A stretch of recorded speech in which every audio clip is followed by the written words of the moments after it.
Do-do-do-do. Hi, Drop. Hey, Jupe. What are you doing? Enjoying the nice day off. Guess what I heard? What? I heard that we might lose our jobs as raindrops. Oh no! Why?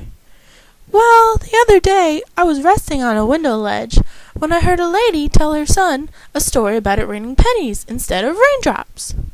How did it go? Well, it went like this. Matthew and the Midnight Money Van by Alan Morgan.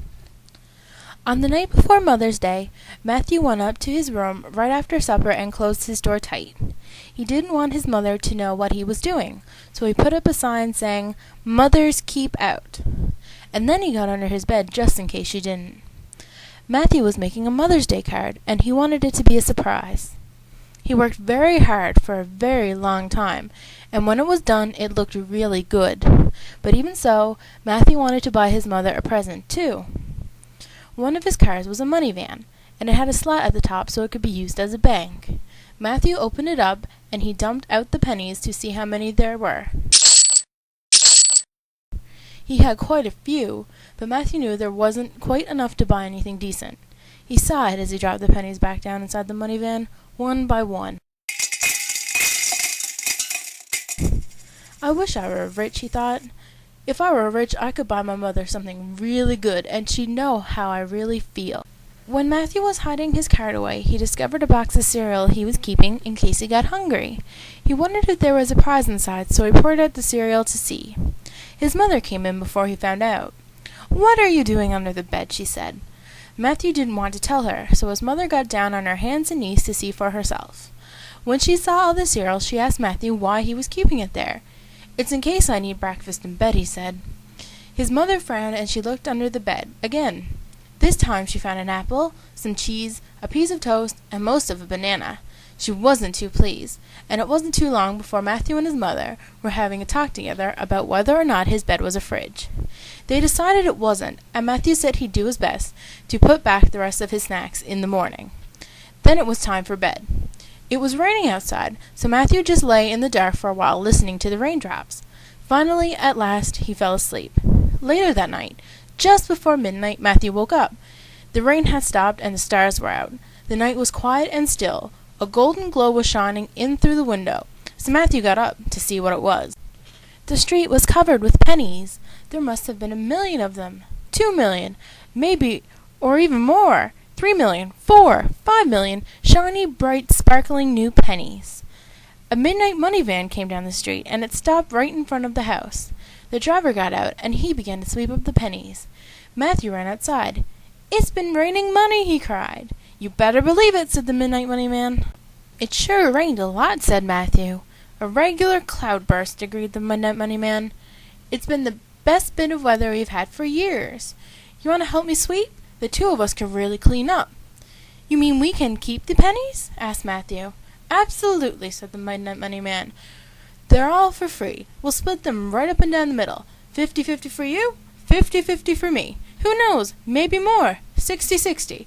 Who cares? There's so many pennies we'll both be millionaires." So Matthew and the Midnight Money Van got right to work. They swept and swept, and after a while they had a big pile of pennies. Then Matthew got up on top of the van and poured them all in through the slot. "Let's drive around and get some more," Matthew said. "I'll bet there's some pennies on the other streets, too." He was right about that. There were pennies just lying around all over the place. So Matthew and the Midnight Money Man drove all around town in the money van, just picking them up. They weren't the only ones out there either.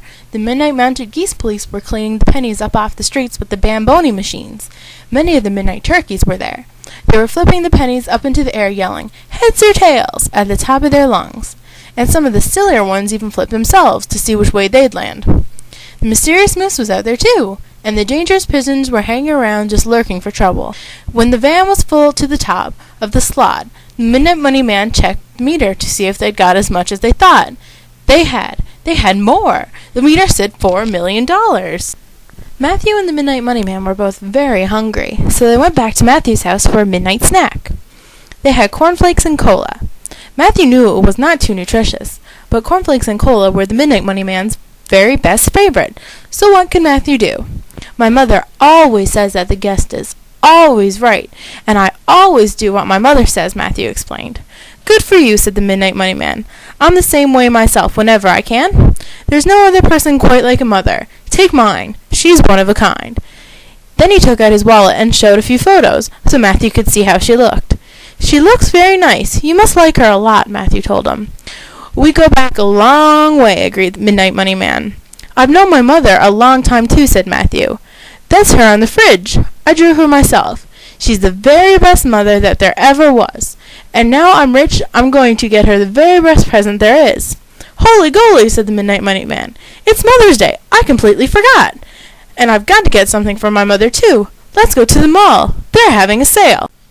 So Matthew and the Midnight Money Man got into the van and drove to the mall right away. Midnight Madness at the Midnight Mall, said the sign on the door. It was definitely true.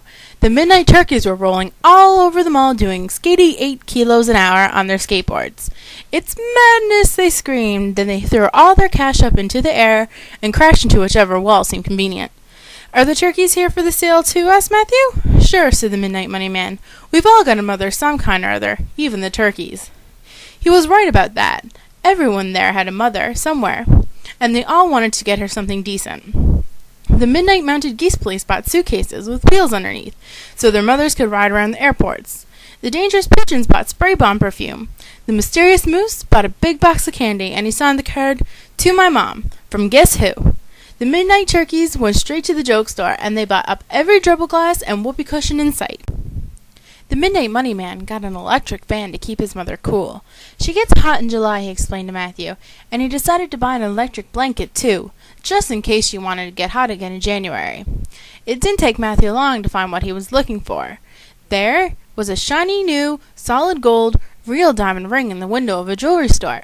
Matthew knew it was just the sort of thing his mother really liked, so he went inside and asked how much. The ring cost a couple million.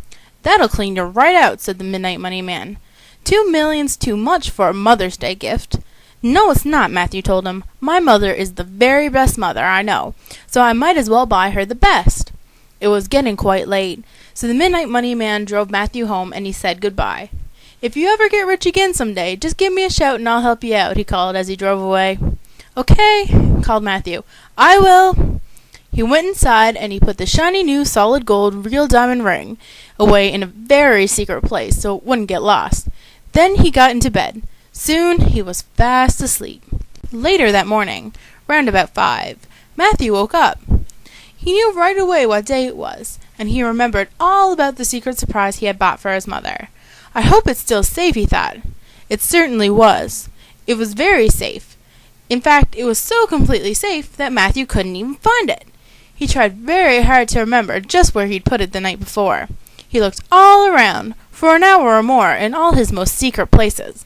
But even so, the shiny new, solid gold, real diamond ring just couldn't be found. Around about 6 he had to give up. It was getting quite late, and Matthew knew he wouldn't be able to give his mother such a big surprise if he waited much longer. My present has to be the very first thing she sees when she opens her eyes, he said.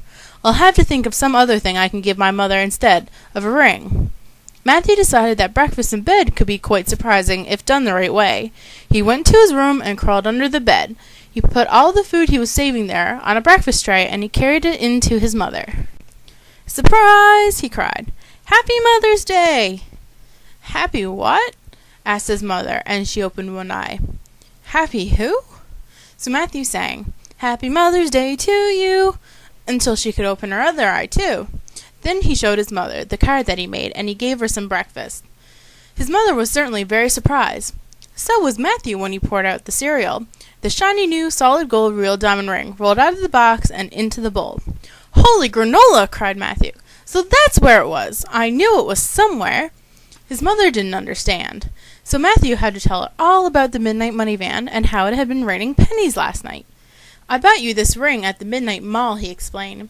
It was the very best one, so I got it for you. You're the very best mother that there ever was, too. And you're the very best boy, said his mother. She gave him a hug. You should have bought something for yourself, too. That's okay, Matthew told her. It's sure to rain pennies again, and you'll see. And then, when it does, we'll go shopping for me. Well, Drip, even though it was a really good story, I think it was just that. A story. Yeah, I guess you're right. But at least we still have our job as raindrops. And we learned a lot about money and Mother's Day. Yes, we did. And we got to hear a really good story, too. I think I see a rain cloud coming. Where? Over there. Time to go to work. Bye, everyone.